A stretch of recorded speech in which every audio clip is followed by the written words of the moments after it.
Good morning. Yeah, this Capr is going to be interesting. I think they basically lied about this and the trial failed. I wouldn't call it one in a million. I think they just are lying.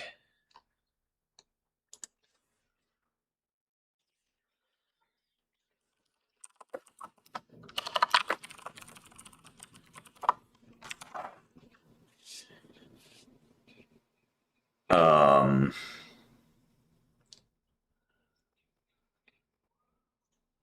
if you go to the clinicaltrials.gov, they changed it. Um,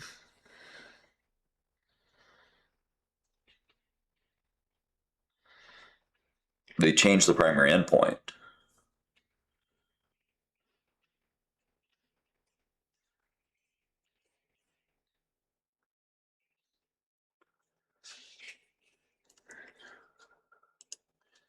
Yeah, here, I have it on my screen here.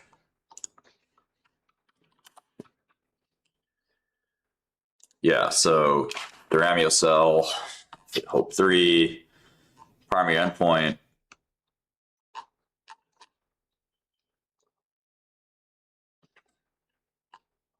Change in upper limb function, mean change from baseline.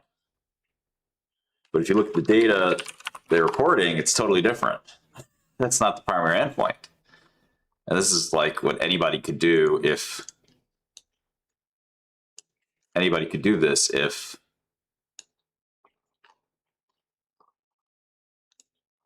said percent slowing of progression. Well, that's not mean change.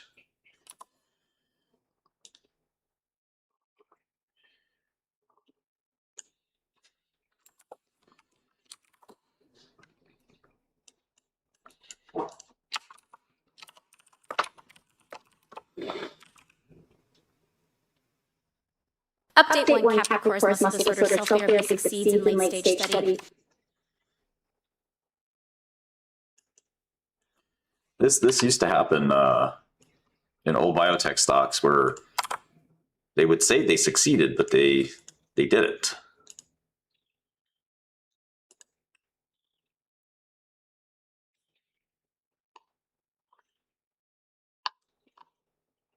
You know, they said it was change in upper limb function, mean change from baseline.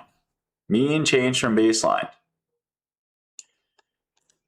Not percentage of slowing. So that's kind of the difference here is that, you know, they're lying about their endpoint. And we'll listen to the call.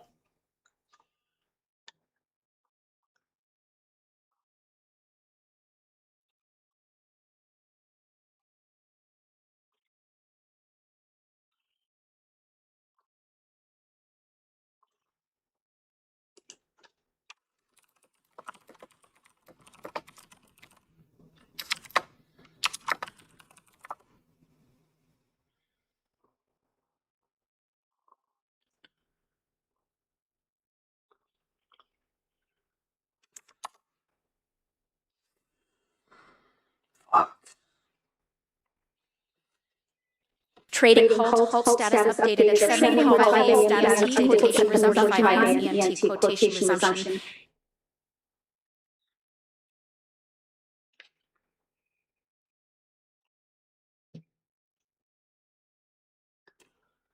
Yeah, I don't think it's going to be up. Or it shouldn't be up.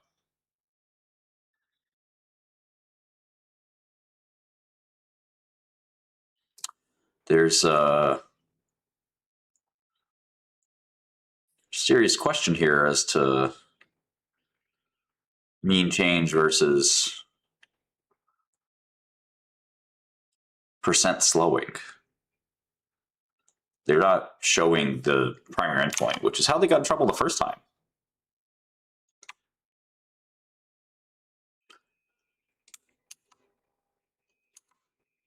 This is how they got failure, you know, the approval failure last time.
Yeah, it's sort of they sort of did this last time. That's how they didn't get approved.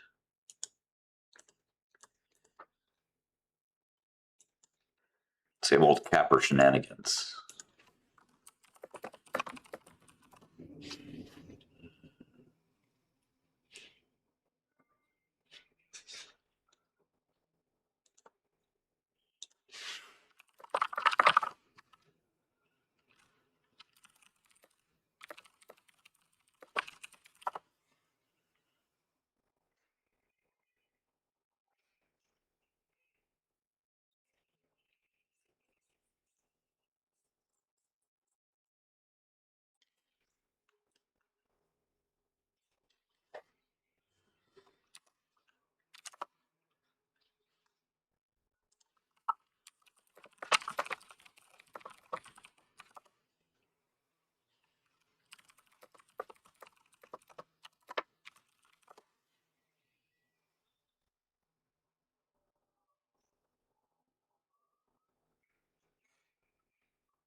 What's Adam saying on X?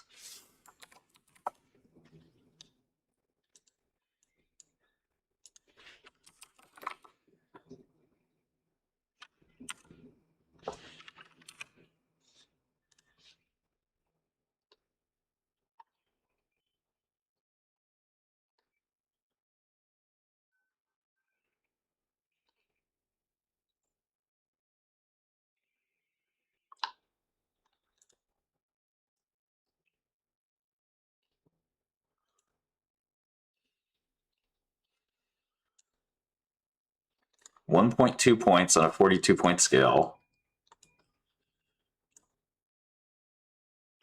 And 2.4. Okay, so this is the same.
It doesn't make sense because a 1.2 out of 42 is a 3% improvement.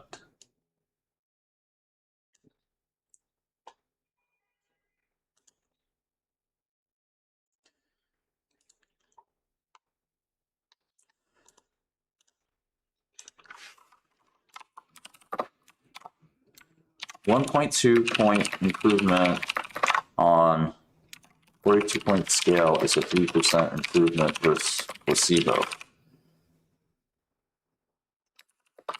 That can't be stat sig. The fuck?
So they're saying that there was a 1.2 point difference on a 42 point scale. Think about that. Placebo went from, say, 30 to 20, and drug went from 30 to 21.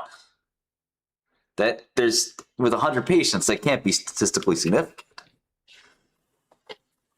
It doesn't make any sense. Yeah, this is just the basic Capr fraud that they did last time.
Rumors 13 and a half open.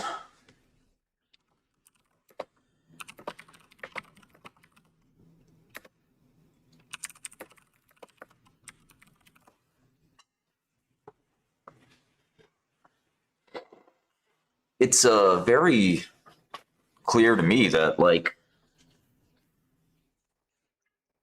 they changed the primary endpoint, because if you know any statistics, a 1 point change on a 40 point scale is not stat sig. It just can't be.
Good morning, ladies and gentlemen, and welcome to the Capricorn Therapeutics HOPE-3 Phase 3 Top-Line Data Call.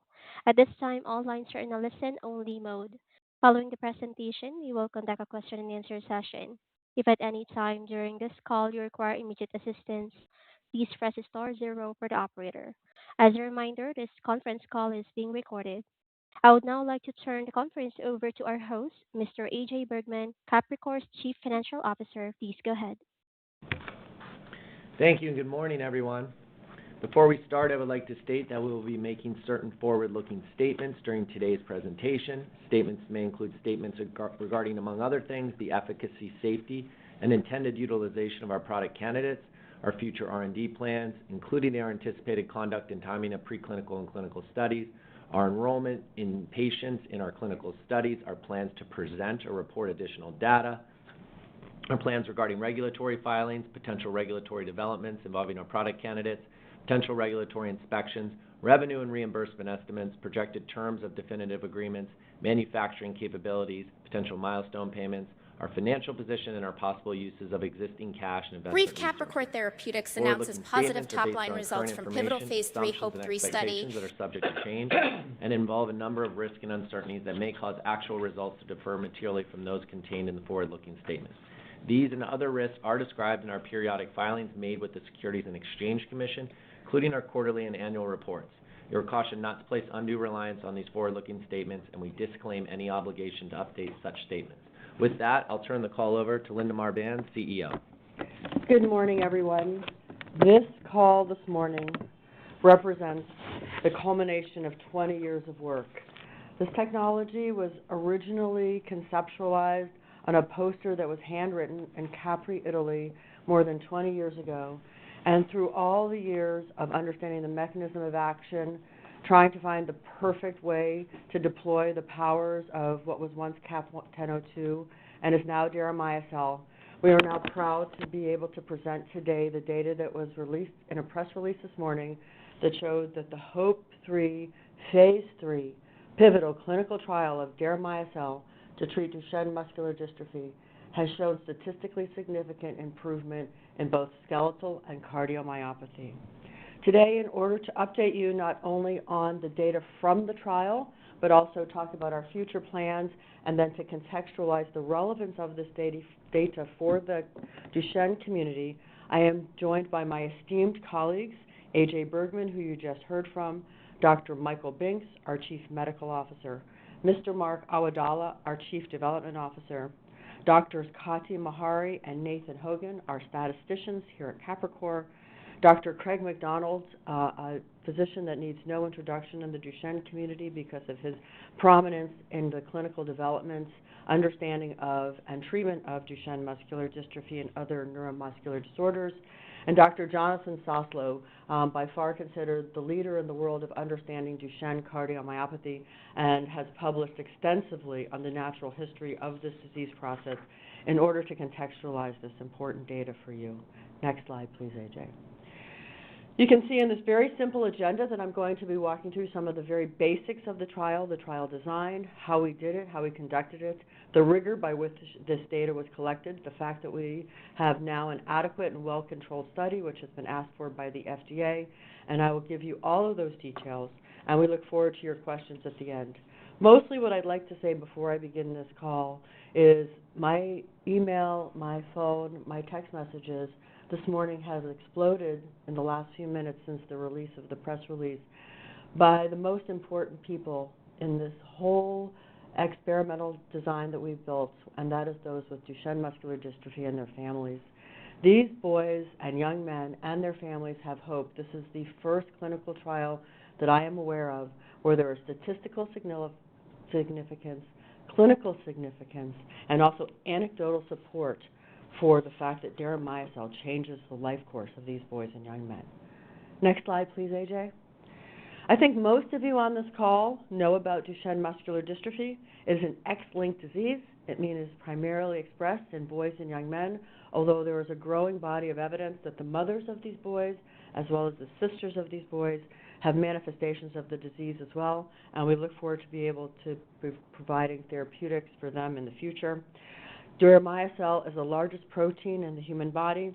It acts as a cushion and a glue, so it protects cells from damage, and it also helps it holds its structure. The pathogenesis of Duchenne muscular dystrophy is the worst of the muscular dystrophies because those with this disease do not have any dystrophin that is naturally made by their body. Therefore, all of their cells are always undergoing decline, ultimately breakdown, and early cell death, leading to the loss of progressive muscle groups. Duchenne takes typically between 25 and 30 years to take the life of a boy or a young man, and every day during that progression of the disease, they are losing some aspect of their ability to function. We hope to be able to attenuate the course of this disease with deramiocel moving forward. I'd also like to highlight that one of the most important aspects of deramiocel and sequelae of Duchenne muscular dystrophy is the inflammation. Inflammation is caused by the constant breakdown of muscle. The immune system is put on alert that there is something going on that is bad, and as the immune system is activated, it leads to greater cellular breakdown. So if you can find a therapeutic where you can attenuate inflammation and fibrosis, you have a potential success, and I think that is what we have seen here today. Next slide, please.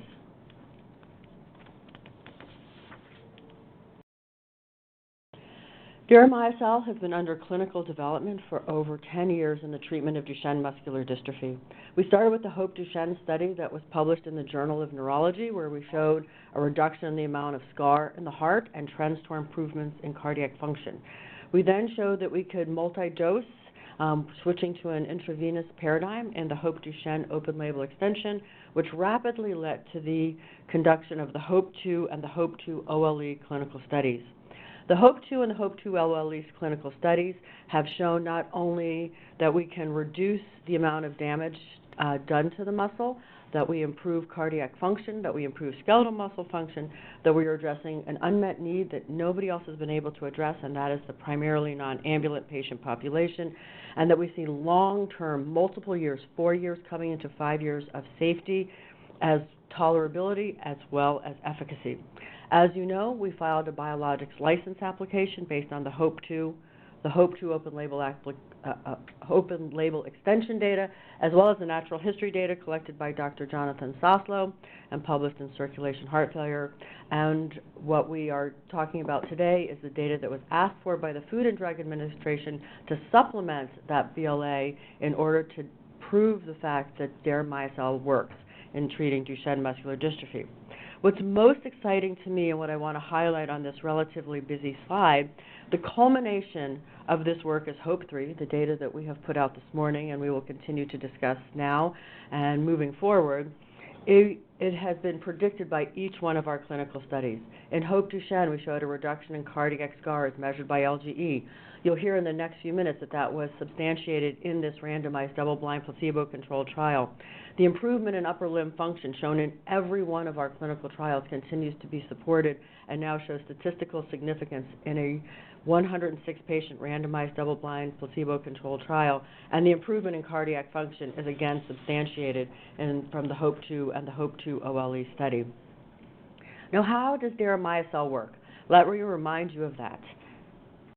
Shown on the next slide is the multimodal mechanism of action of deramiocel. We've recently published this work in a peer-reviewed journal.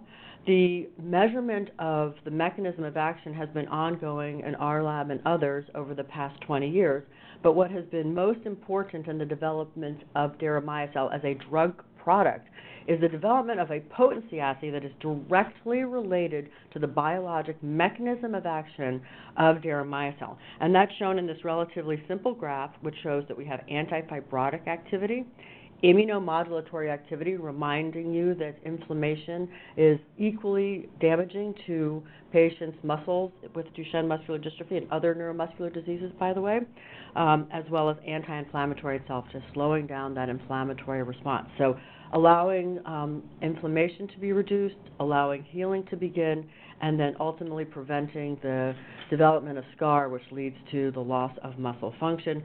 All of this has been validated, approved by the Food and Drug Administration as the potency assay moving forward, which allows lot-to-lot consistency, allows us to scale up our manufacturing, allowed us to pass our pre-licensing inspection for our San Diego manufacturing facility, and with this data, we believe we are prepared to launch deramiocel to treat Duchenne muscular dystrophy. New slide.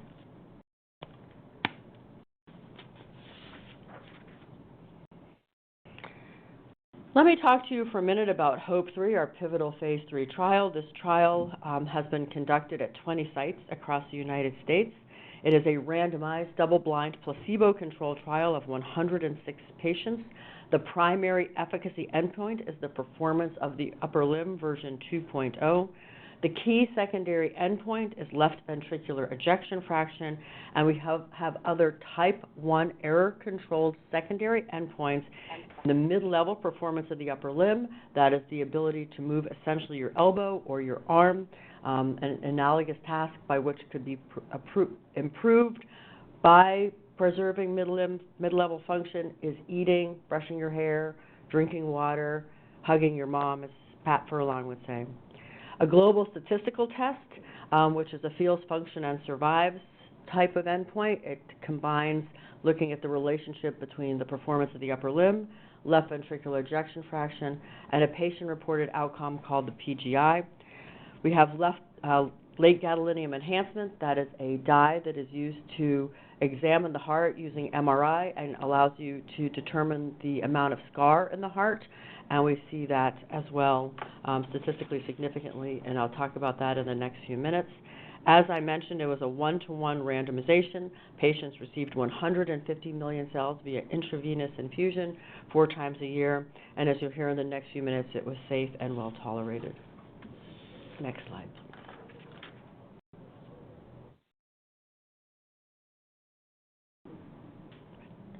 Inclusion criteria were primarily based on performance of the upper limb criteria. That means that patients had to have upper limb function with a pull entry score between 2 and 6, primarily between 2 and 5, where we took in several of those patients that were still in late ambulation, at risk of losing ambulation and still maintaining a significant amount of upper limb function. The purpose of this was to provide the opportunity for those that are at the edge of losing ambulation to get deramiocel and also potentially for label opportunities.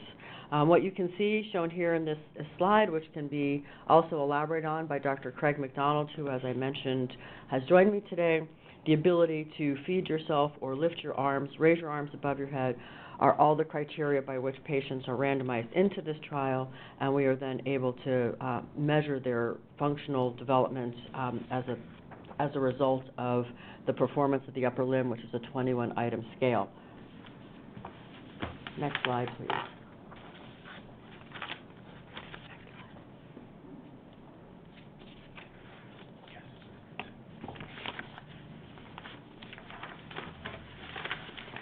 So shown here is the demographics of the study. HOPE-3, as I mentioned, was 106 patients, randomized, double-blind, placebo-controlled. The mean age was, in the placebo group, slightly younger, 14.6 years. In the deramiocel group, 15.4 years. The overall in the trial, the average was 15 years of age.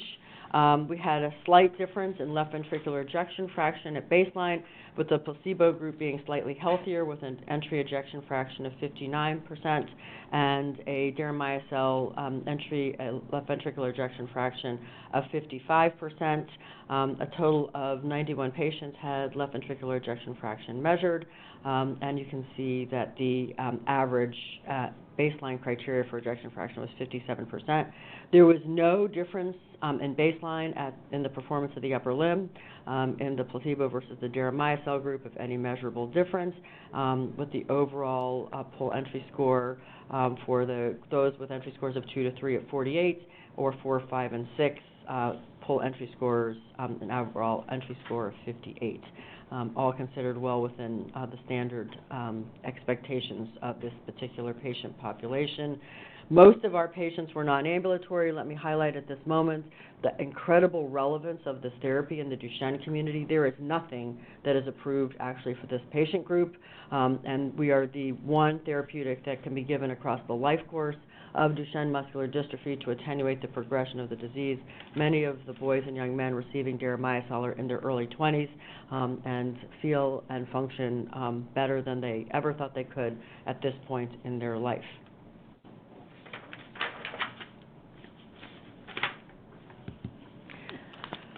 Next slide are the safety results of the HOPE-3 clinical study. The safety of deramiocel is one of the aspects of this clinical development program that we are most proud of, and that is because, of course, the one thing you want to be able to do in drug development is provide a therapeutic that not only works, but doesn't impact the quantity or quality of life of a patient. The reason our patients in our deramiocel clinical trials, HOPE-2, HOPE-2 open label extension, HOPE-3 and HOPE-3 open label extension, have such low dropouts, even with many of our patients staying on for years in the open label extension program, is because of the safety. Primary safety concerns, if you can call them that, are extremely simple. They're mild flu-like symptoms reported in some of the patients. 25 to 35% of the patients have some version of a pyrexia, which is fever, cough. Some get itchy. A significant proportion get headache. Physicians manage this easily with antihistamines and Tylenol, and as is evident from the lack of serious adverse events, as well as the reliability by which patients come back for new treatment, is evidence of the safety as well as tolerability profile of deramiocel. This is something we stand behind. Years of data supported. Data Safety and Monitoring Board has been following our patients for years, and the FDA has received all safety data in timely filings. So we continue to be proud of the safety impacts of deramiocel. So now let's get into what you guys really came to hear today, which is the efficacy of deramiocel, because we've been talking about some of these other features for quite some time. So shown here in this bar chart is a pictorial representation of our primary efficacy endpoint. That is the Performance of the Upper Limb 2.0 at month 12. Shown with the green arrow is actually the difference of means, which is a 54% slowing of disease, a 1.2 point change on an absolute scale. And what we can see here is that statistical significance, the likelihood that this is due to chance, is less than 3% at the p-value of 0.029. The difference is shown on the y-axis as percent change from baseline, although, as I mentioned, the absolute change was 1.2 points. Both can be represented. This happens to be the way that the statistical analysis plan was drafted, submitted to the Food and Drug Administration. We received no comments on the statistical analysis plan, and patients as well as regulators as well as statisticians find this a very easy way to quantify performance of the upper limb. And let me just explain that to you so you understand the importance of percent change. If I have a PUL score of 20 and I lose 2 points, and my colleague Mark has a PUL score of 40 and he loses 2 points, that is a very different amount of functional loss for me versus Mark. So this percent change allows us to actually quantify the loss on a per patient basis and its relevance. So again, this was something that was submitted to the Food and Drug Administration, was decided by us and multiple statisticians that we have worked with over the course of the last year as the best way to represent functional improvements, changes, declines in this patient population. And our stats team is happy to take questions on that should you have any.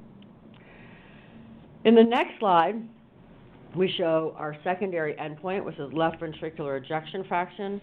Shown here is a 91% slowing of disease, again measured by the green arrow showing the difference of means and the percent change from baseline. We are using a rank change with a p-value of 0.041. 0.041. Those zeros are mighty important right now. This data is also important, a 91% slowing of disease. We saw stabilization across the board in patients treated with deramiocel, and we saw a decline in those that were placebo treated. I want to point out, and this is something I've been thinking a lot about, and I think our KOLs can provide context here. The disease Duchenne muscular dystrophy is one that takes somewhere between 25 to 30 years to take the life of a boy or young man with Duchenne. As I said at the beginning, it is a slow and steady decline towards that inevitable and terrible outcome, the primary cause of which is loss of cardiac function. In order to do a cross-sectional analysis of looking at these guys for 1 year and to see this kind of data is unprecedented. If you can delay the progression of this disease by 91% in terms of preservation of heart function, where 65 of the 83 documented patients with cardiomyopathy at baseline have stabilization, we have a tremendous opportunity to potentially extend not only the quality of life of these boys and young men, but potentially the quantity of life for these boys and young men. And I wanted to highlight that here, the importance of treating this aspect of the disease.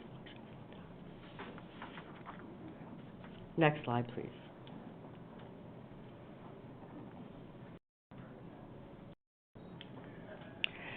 Shown here is a forest plot. A forest plot is a special type of way of representing data. It is a way of showing that data either goes positively, which is to the right of the zero, showing that the treatment is having an impact in one way or another, and to the left of the zero would be showing favoring placebo in one way or another. What is shown in this very beautiful plot is the fact that we not only hit the primary efficacy endpoint of the PUL 2.0, the total score, we hit the key secondary endpoint of left ventricular ejection fraction with a p-value of 0.04, as I just mentioned on the previous slide. We hit the all type 1 error controlled secondary endpoints. What does that mean? What it means is that sometimes in a clinical trial, when you sort of laundry basket a lot of secondary endpoints, you can kind of lose statistical value by this concept called multiplicity. When you type 1 error control a secondary endpoint, you're controlling for multiplicity. You're saying, yes, we really do think that there is statistical validity here, and we're going to test it using traditional means. So the 3 secondary endpoints that you see here are the mid-level dimension of the performance of the upper limb, statistically significant improvement with a p-value of 0.008. The total global statistical test, the one that I mentioned a few moments ago, that measures feels, functions, and survives, is a secondary endpoint with the t-statistic, a p-value of 0.01.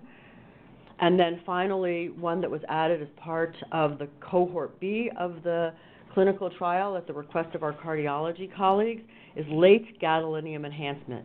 Gadolinium is a dye that is used in MRI. You've probably seen it if you've heard me speak before when we talk about Hope Duchenne, where you see the tissue differentially stained with healthy tissue stained black and scar tissue stained white.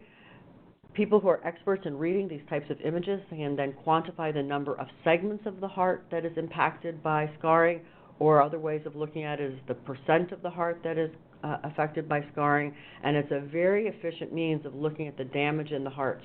In all heart disease, this is an important measure, but in Duchenne muscular dystrophy, it is extraordinarily important, but because what Dr. Soslow, Dr. Chet Villa, Dr. Larry Markham, many of these physicians that have studied this very different cardiomyopathy for the course of their careers have shown that this fibrofatty replacement is a slow and insidious killer of these boys and young men.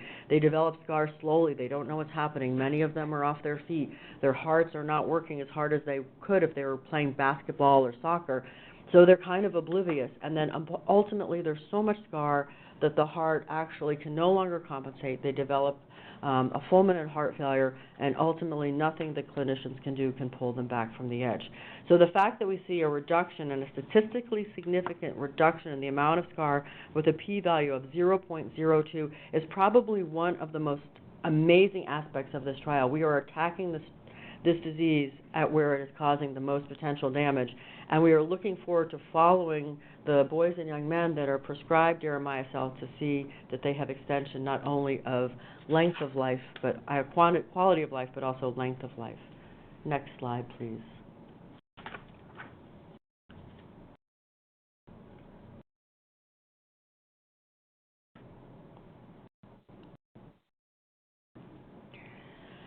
So many of you who have heard me speak before have seen this particular slide. I like it. I call it the good player in the sandbox slide. Deramiocel can be used with any therapeutics that are currently approved, currently available, or under clinical development that we know of, whether it's an exon skipper or a gene therapy that is trying to attack the disease at its source, which is the lack of dystrophin, or some other types of antifibrotic or corticosteroids. In fact, we required every patient in every trial to be on standard doses of corticosteroids because we believe that that is the standard of care that has been most efficient at spending life in these boys and young men.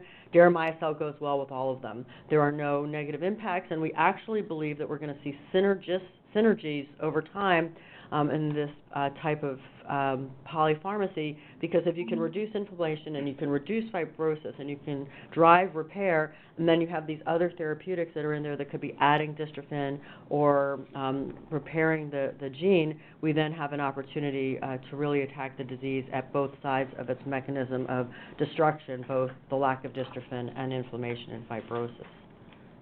Next slide, please.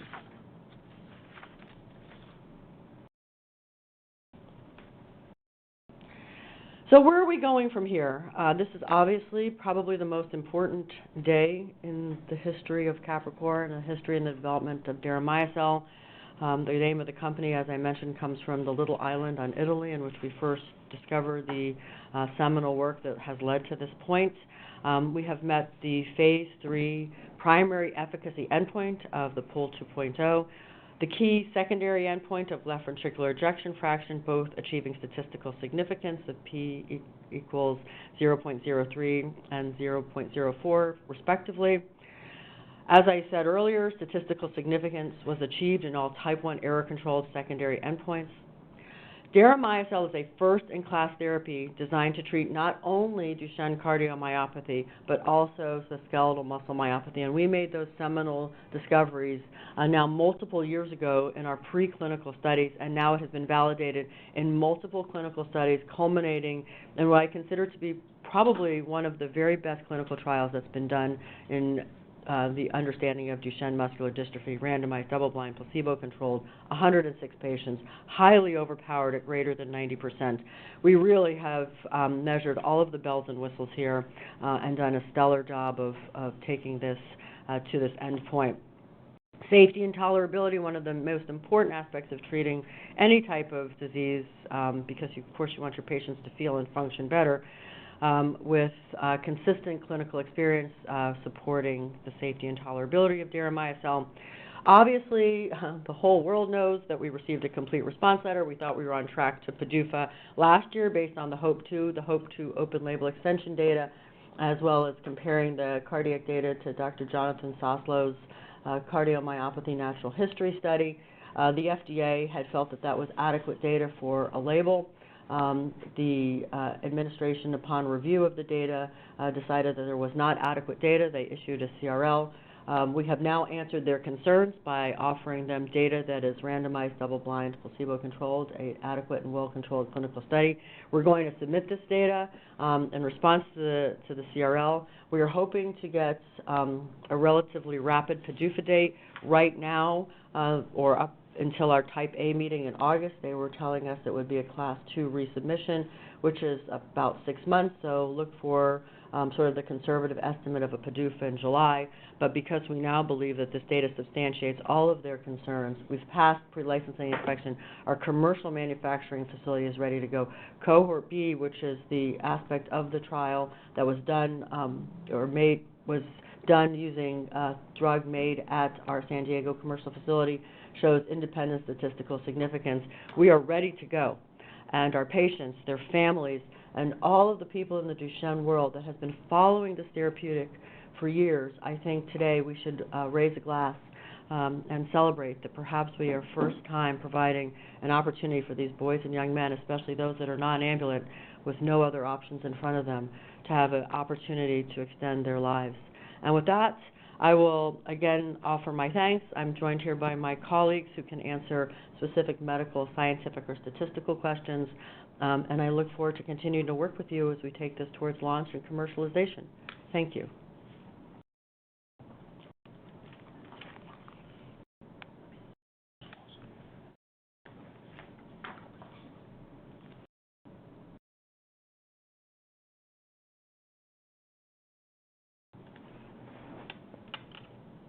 Operator, I think you can open the line for questions, please.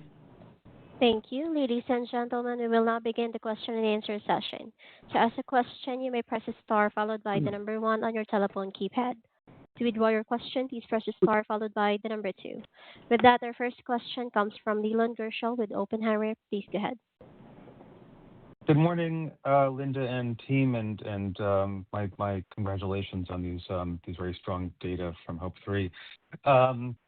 Wanted to ask, and I know you had discussed this a bit during the prepared remarks, Linda, but with respect to the primary and secondary endpoints, percent slowing versus I think what was on clinicaltrials.gov of mean change. If you could just walk us through maybe a bit further in your discussions with FDA and perhaps part of your SAP, how that will be handled versus mean change, and if there may be any differences or further discussion that's needed with respect to the agency regarding those as registrational. Thanks. Yeah, thanks, Leland. So, obviously there's been a lot of discussion, a lot of planning that went into the statistical analysis plan. We worked with multiple outside statisticians, James Signorovich of the analysis group, who's done a lot of work in Duchenne, and then with the patients and advocacy groups, PPMD, and some of the groups that also have worked on patient-reported outcome measures, clinical relevant outcome measures.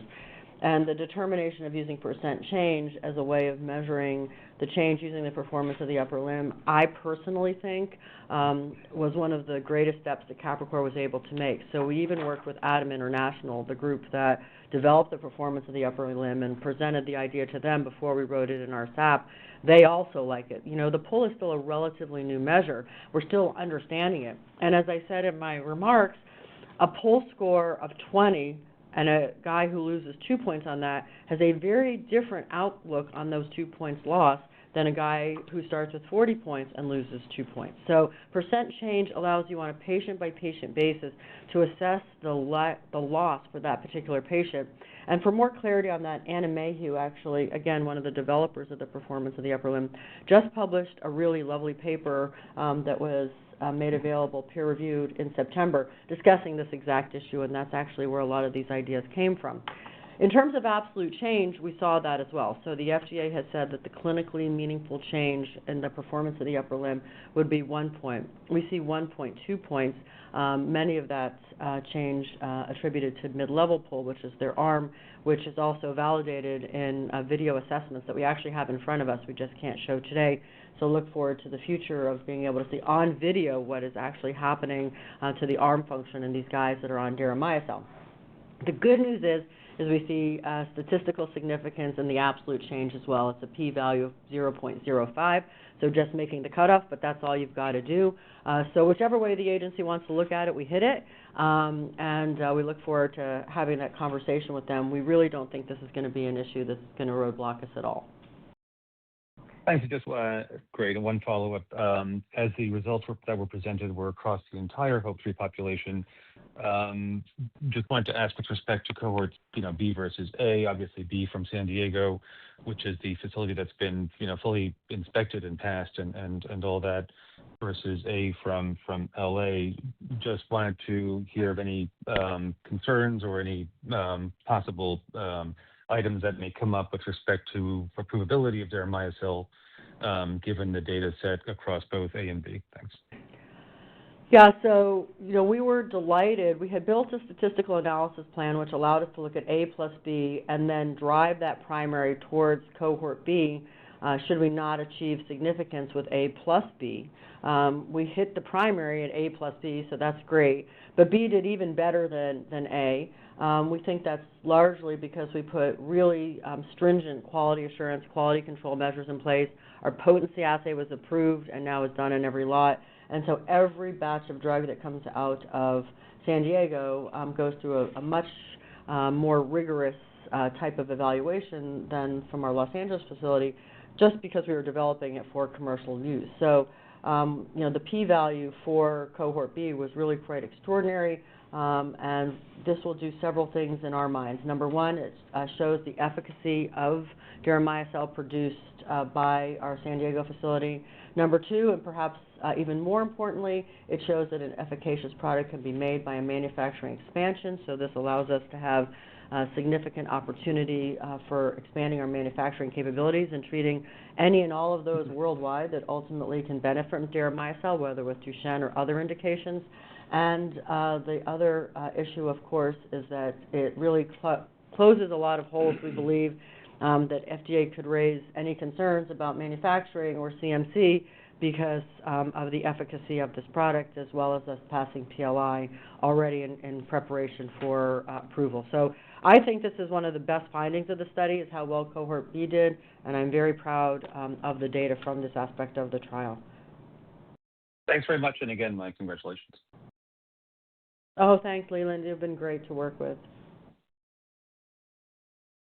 And the next question comes from Ted Tenthoff with Piper Sandler. Please go ahead. Great. Thank you very much on this glorious day. Congratulations. I know how much hard work's gone into this and really how meaningful this is going to be to boys who suffer from this terrible disease. I wanted to get a sense for the response to the BLA. What really goes into that, to the reply, to the CRL? Is it just the submission of this new data set? Are there any other components or anything else that needs to be included in that submission? And you mentioned the potential to accelerate the review. Maybe tell us a little bit about that strategy. Thanks.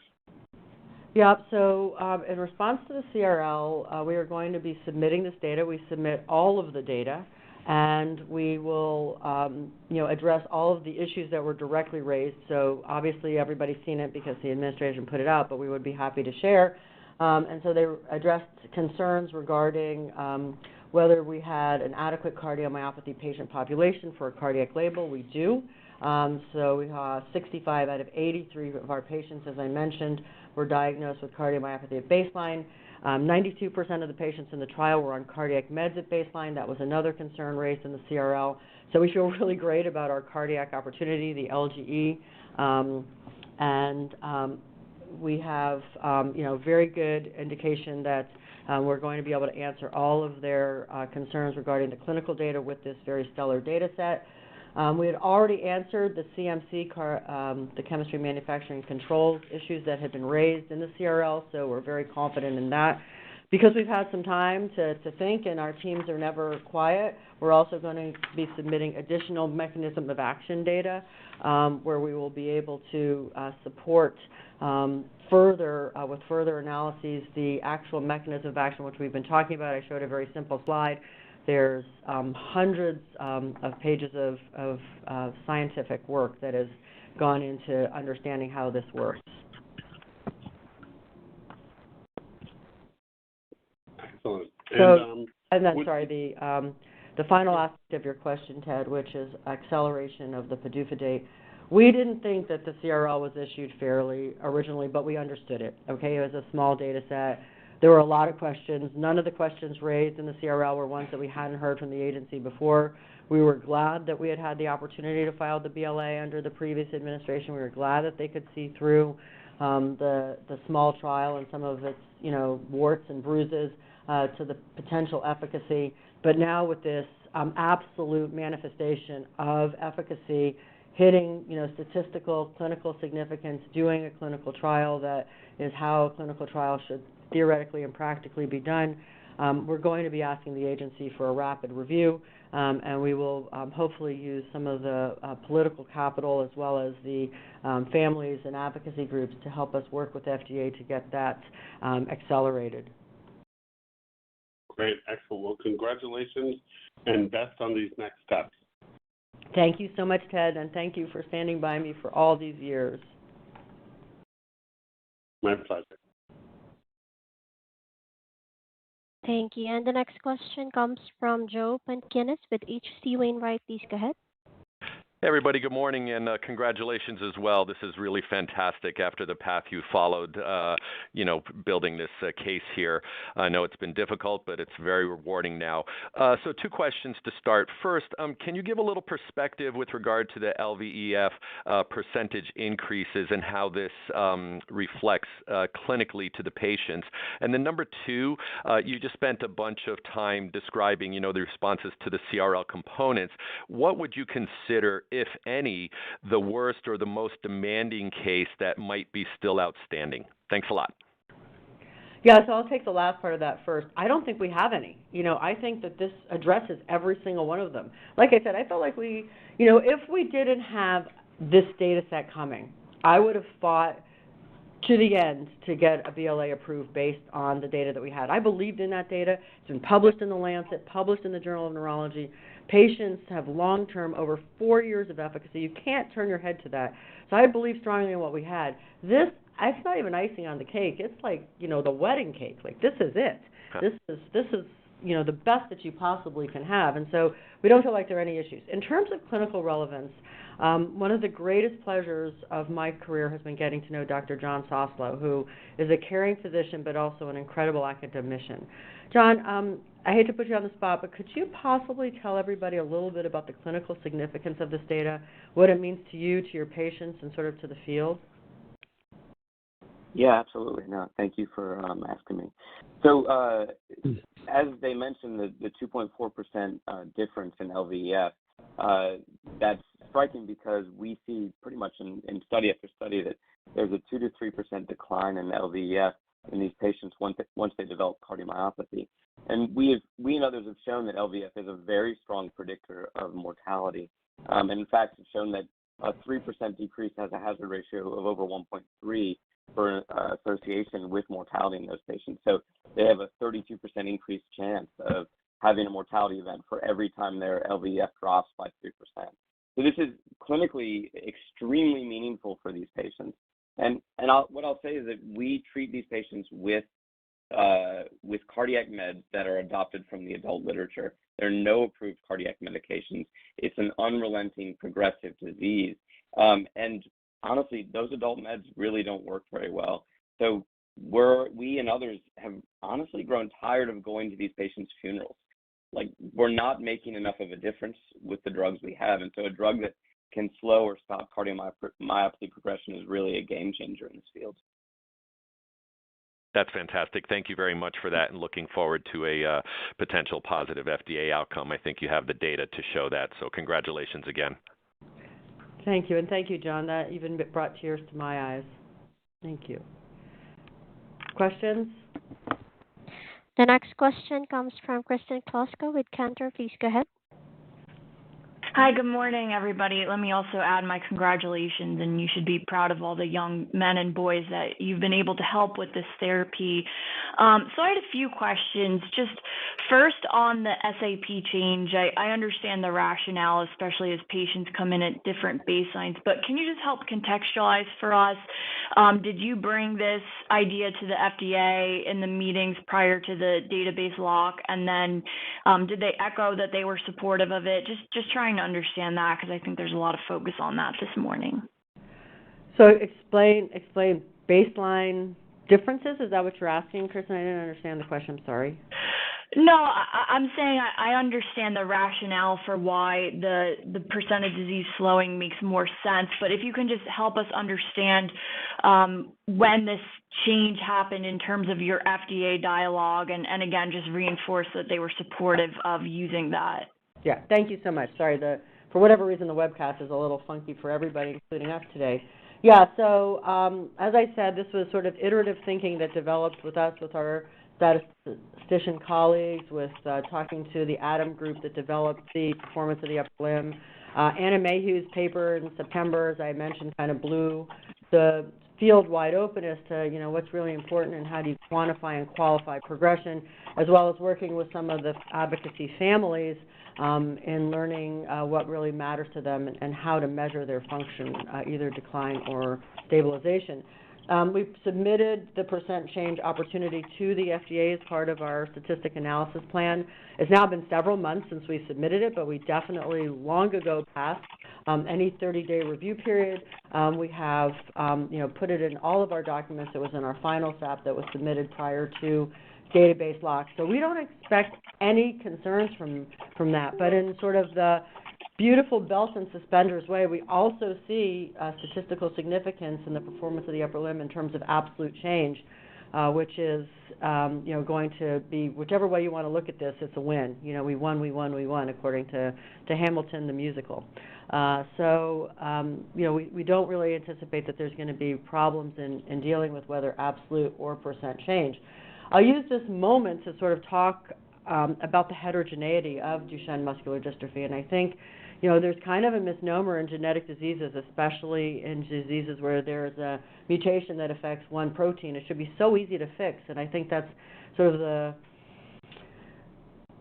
kind of the Kool-Aid we all drink when we go into this as our careers, is that this got to be easy to fix. But what you realize is that anything that happens in the human body is very complicated. And so the fact that we can see statistically, which is obviously mathematically, how likely is this data due to chance, improvements in this patient population using this measure of functional performance and cardiac improvement is really quite game-changing, both for the world of drug development, but also for the families and the boys themselves that are impacted. You met the endpoint on the mean absolute change as well. I think that's important this morning. And then I know you had previously talked about that the agency would be willing to exercise regulatory flexibility. I think the way Wall Street initially interpreted that is if you missed on PUL and maybe hit on LVEF, there would be a chance there. But obviously in this scenario, you hit on both. So I'm curious how you're thinking about what the actual addressable patient population will be. Cardiomyopathy is about 80%, but then since you hit on the skeletal endpoints, one can argue that supports essentially everybody. So I'm curious how you're now thinking about the patients that would be eligible for this therapy. Yeah, so obviously we now have changed our optics a little bit, achieving both statistical significance as well as clinical significance in the skeletal muscle myopathy. As we had been instructed by FDA to study over the past 10 years, we always considered ourselves a therapeutic for cardiac, and so the skeletal muscle was something that they felt that they could measure and therefore decide efficacy on, so we have that. We also have improvement in cardiac function, long-term stabilization. As I said, even in this one-year study, a 91% slowing of disease, and Dr. Soslow and his colleagues are working tirelessly to try and find therapeutics, and now they finally will have something in their toolbox should we achieve approval with which to offer these boys and young men. The most important thing in getting to the heart of your question, no pun intended, was who are we going to try and market this to? What's the label going to say? We have over 40% of the patients in a correlation analysis that was done had improvements in both cardiac and skeletal muscle function, with over 70% of the patients having a response in either cardiac or skeletal. So we're going to go back in and respond to CRL to keep our cardiomyopathy indication open. We don't want to submit a supplemental or new BLA or anything like that. And then when we have our labeling discussions and we talk about the data, we will certainly ask also for a label for the skeletal muscle myopathy based on the strength of this data. All of this will be determined in our meetings with the FDA after we present this data to them. But even, almost anybody, even a high school student, can look at this data, look at the CRL, and think that there's a wonderful opportunity for approval here. Thank you so much. And if I may ask the physicians on the line, I would love to hear how they're potentially considering using this in their practice now that they've seen this data. Thank you so much, everyone. So, Linda, do you want me to take that? This is Craig. Yes, please, Craig, if you could answer that question. And then maybe John could provide. Yeah, so Craig McDonald, have been national PI on the HOPE-3 trial and have been involved in the HOPE-2 trial as well as the HOPE-2 OLE. So I have probably, the greatest long-term experience using deramiocel clinically in an open-label context. So in terms of really being able to see patients who I know are on therapy. And so I think the question really pertains to who I would want to use this therapy in. I think it's really quite reassuring from my perspective that to see really the consistency of results across the placebo-controlled trials of HOPE-2 and HOPE-3 and the long-term HOPE-2 open-label extension. And I find that to be really compelling. But as far as who I would want to use this therapy in, I think, first of all, the trial itself was conducted in patients that were 10 years of age. There were late ambulatory patients who had 10-meter walk-run times greater than 10 seconds. We know those patients will, 100% of those patients will lose ambulation over the next 24 months. So we refer to those patients as sort of approaching loss of ambulation or the late ambulatory population. And in addition, a large portion of the patients were non-ambulatory patients that had at least hand-to-mouth function, pull entry scores of 2 or greater. But I think it's important to keep in mind that patients in the who entered the open-label extension have also had pull entry scores of 1, and there's been demonstration of relative stabilization of the pull, even in those more severely affected patients. So I would say, first of all, I would want to treat non-ambulatory patients, any patient with any deficit of 1 point or more on their total pull score. I think that would be kind of at the ceiling range. And I think in terms of the floor value, I think if you've got a pull entry score of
I've been planning to make this announcement. It's kind of crazy timing on another investment I'm making. It's actually kind of in quantum, which is kind of crazy.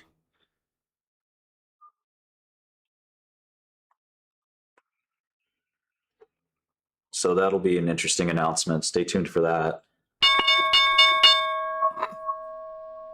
Capr's up, Capr's out.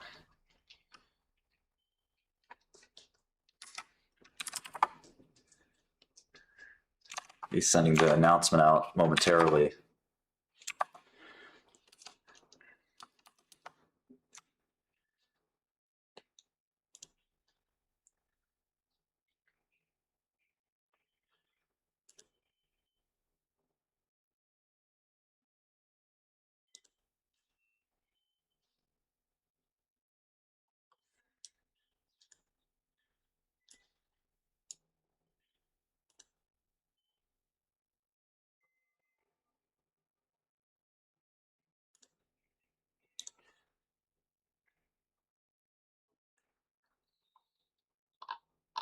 I've sent it out.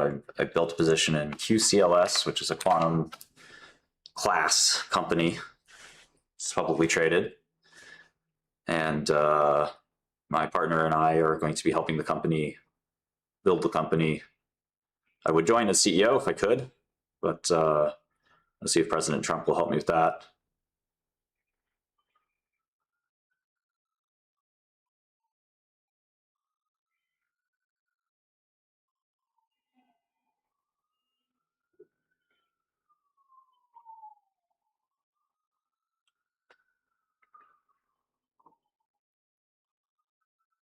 So it's QCLS. Own a big chunk of the company.